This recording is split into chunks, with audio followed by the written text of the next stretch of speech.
estão infiltrados em muitas instituições.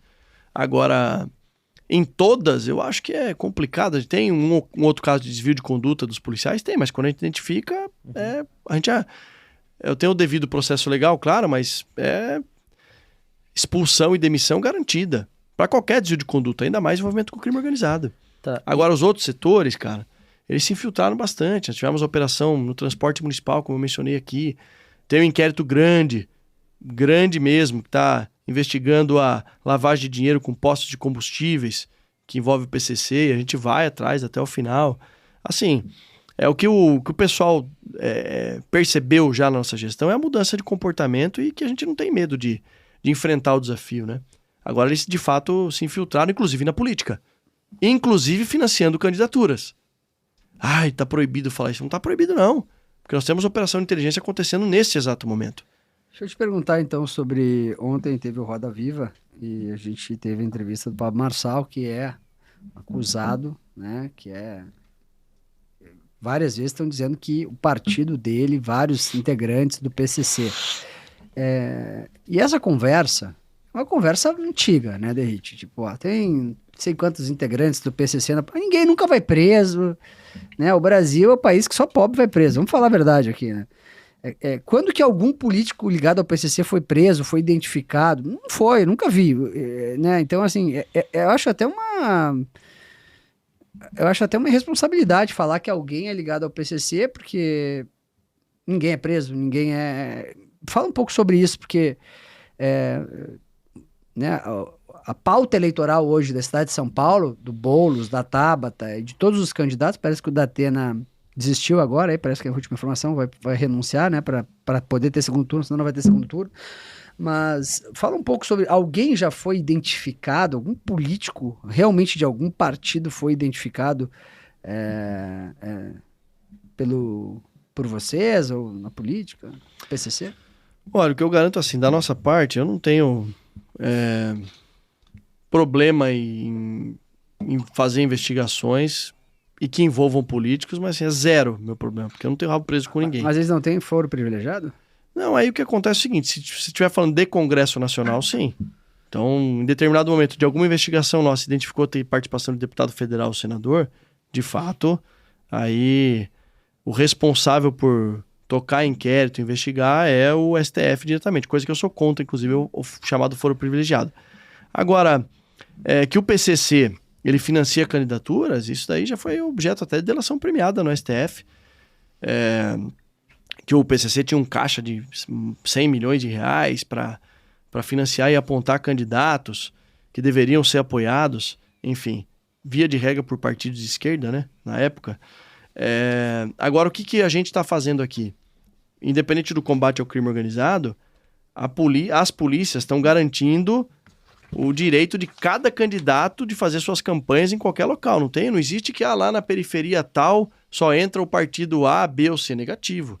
Tanto é que a gente está fazendo operações com as viaturas do policiamento ostensivo da Polícia Militar para garantir que o candidato da direita, da esquerda, do centro, qualquer um deles, possa realmente fazer campanha, que não exista nenhum território que só entre o partido A, B ou C. Eu tive dificuldade, na época como deputado, de que o 22 não pode entrar porque é o partido do deputado lá que aprovou o fim da saída temporária de preço. Isso não pode acontecer. Enfim. Agora, o envolvimento do PCC com a política não é algo que trouxe, de fato, uma grande operação e que desmistificou, mas eu não duvido que isso possa acontecer, inclusive na nossa gestão. Se tiver comprovação, a gente vai tocar para frente. Deixa eu perguntar uma coisa. A percepção das pessoas quanto à segurança pública em qualquer cidade, em qualquer lugar no Brasil é ruim.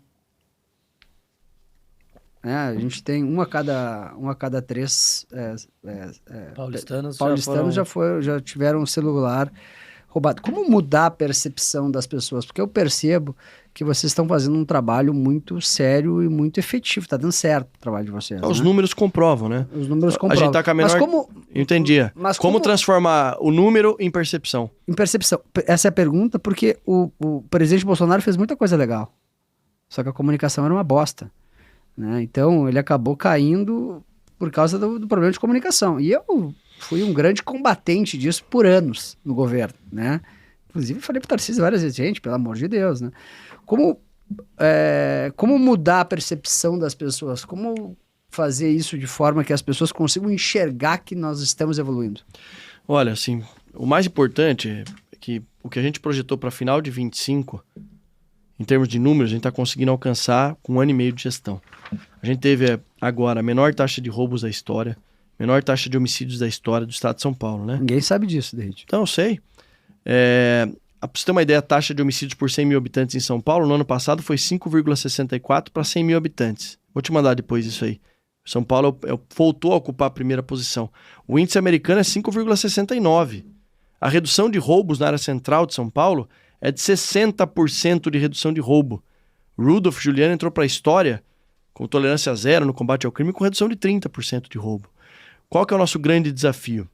Primeiro, que por conta do fenômeno das redes sociais, a tragédia é explorada de maneira exponencial. Então é um roubo de celular que acontece em Perdizes, no Brooklyn ou na Avenida Paulista, que hoje caiu bastante também por conta do reforço do efetivo, acaba gerando os programas televisivos ou a rede social aquele clamor e aquela onda de insegurança pública. Para atacar a percepção, está dentro do nosso cronograma da gestão dos 4 anos de aumento de efetivo, com mais de 23.500 policiais a mais contratados ao longo da gestão, instalações de novas bases policiais, reaproveitamento de veteranos para o serviço administrativo. Então, eu não quero policial combatente trabalhando na administração. Eu vou recontratar veterano para fazer serviço administrativo, 5 mil até o final da gestão, e colocar 5 mil novos policiais. Tu acha que a ostensividade ajuda na contenção? Mas muito. E, além disso, a utilização da tecnologia. Quando a gente utilizar a tecnologia, tiver aumento do efetivo policial, ostensividade, novas bases, mais viatura rodando, investimento alto em motocicletas, que deu certo no centro. Nós criamos uma companhia Rocan no BAEP do centro com 80 motocicletas policiais. A gente inundou o centro de moto. Eu vou fazer isso na Faria Lima, vou fazer isso no Brooklyn. Só que o processo de formação de um policial, entre o concurso, a formação e entregar na ponta da linha, são 2 anos. Então, o nosso boom de efetivo vai ser final de 2025. Tu acha que a esquerda é leniente com a criminalidade? Eles têm uma visão romântica, né? Que o bandido é um coitadinho, vítima da sociedade. Ele entrou nesse meio porque de onde ele nasceu não teve... Mentira! Isso é... E nós adotamos a teoria econômica do crime. O criminoso ele entra para a vida delituosa porque ele tem vantagem econômica em cometer um crime, sabendo que a chance dele ser preso ela é baixa, e quando preso, ele tem uma infinidade de benefícios durante, que eu já mencionei aqui, audiência de custódia, visita íntima, saída temporária, e por aí vai. Uma das coisas que a gente vê bastante no Brasil é uma briga por colher os louros das políticas, né?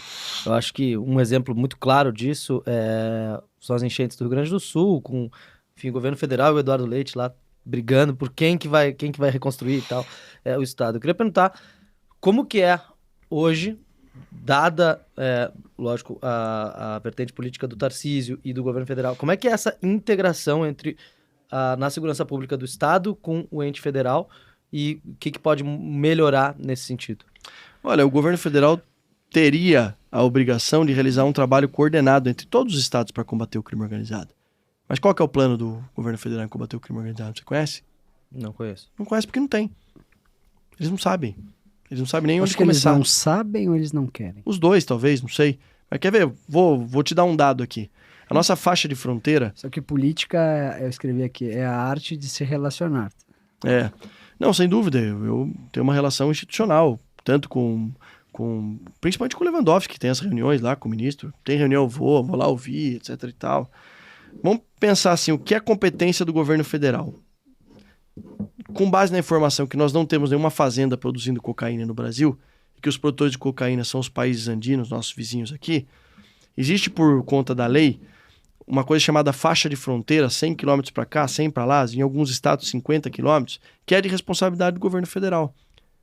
Se o governo federal falou-se aí numa PEC de ampliação dos poderes da Polícia Rodoviária Federal para atuar nos estados, se o governo federal quer tanto combater o crime organizado, eu vou dar uma sugestão para o governo federal. Utilize essa faixa de fronteira, que se a gente for somar, seria o segundo maior estado do Brasil, acho que menor somente que o Amazonas. mas que não existe política pública nenhuma de combate à entrada de armas, de drogas no Brasil por parte do governo federal. Não precisa tentar invadir a competência dos estados para combater o crime organizado. Sabendo que o crime organizado tem como sua fonte principal de receita o tráfico de drogas e o tráfico internacional, por que não criar um programa de policiamento nas fronteiras? Pelo contrário, eu soube que a PRF, que tinha uma tropa especializada em fronteira na gestão passada, essa tropa foi desmobilizada. Foi uma política pública descontinuada. Então, tudo me leva a crer que ou não tem tanta segurança no tema, não tanta prioridade, ou não tem interesse em combater o crime organizado. O STF avança a passos largos para descriminalizar a maconha. Tu é favorável? É um absurdo isso, né? Tu acha que maconha é a porta de entrada para as outras drogas? Claro, não vou falar nem da questão... Claro? Tu acha que claro? Sem dúvida alguma. Segurança pública? Quase nada. Mas... Coleta acha que não. A questão da maconha, não vou nem falar do aspecto de fisiologia, porque eu não sou médico, mas do mal que faz para a saúde. Mas a questão é a seguinte, existe uma cadeia lista produzindo maconha no Brasil? Qual a empresa que produz, paga imposto, gera emprego? Tem? Não tem. Então uma decisão como essa fortalece quem? O crime organizado. Isso é a maior aberração de todas e pouca gente fala sobre isso. A gente pode até discutir o tema no segundo plano. Tu acha que os ministros dão tapinha? Não, acho que não. Aí já é exagero, talvez, né? Mas eu acho que falta encarar esse problema com a devida seriedade que exige, que nós temos que discutir. Mas peraí, uma decisão como essa, se não existe uma cadeia lista produzindo... Mas tu é contra por princípios ou como entendido da segurança pública? Cara, tecnicamente falando... Se você Tecnicamente? Vai na Cracolândia e pergunta qual foi a primeira droga que cada um daqueles caras usaram. Ué, mas o Coleta diz que não. Mas vai ver que Coleta não ele deu não um rolê na Cracolândia. É que ele não entende. Não, agora, veja bem, eu também não sou contra a utilização do canabidiol para tratar criança com autismo, também não sou contra. Eu tenho um amigo que tem 2 filhos autistas, que ele tem que importar, não sei se da Europa ou dos Estados Unidos, para o tratamento. Funciona mesmo. Uma coisa completamente diferente do que você permitir que o crime organizado ou que o criminoso com 40, 60 gramas de maconha, que pelas contas aí de alguns... amigos que fizeram, dá cerca de 130 cigarros de maconha, abordar o traficante lá e falar, não, eu sou usuário. Mas isso... 130, pode transportar. Alô, você que é maconheiro, vocês podem carregar quanto? 130 baseados. Pode em outro estado, porque se a gente pegar, vai pro DP e vai ser preso.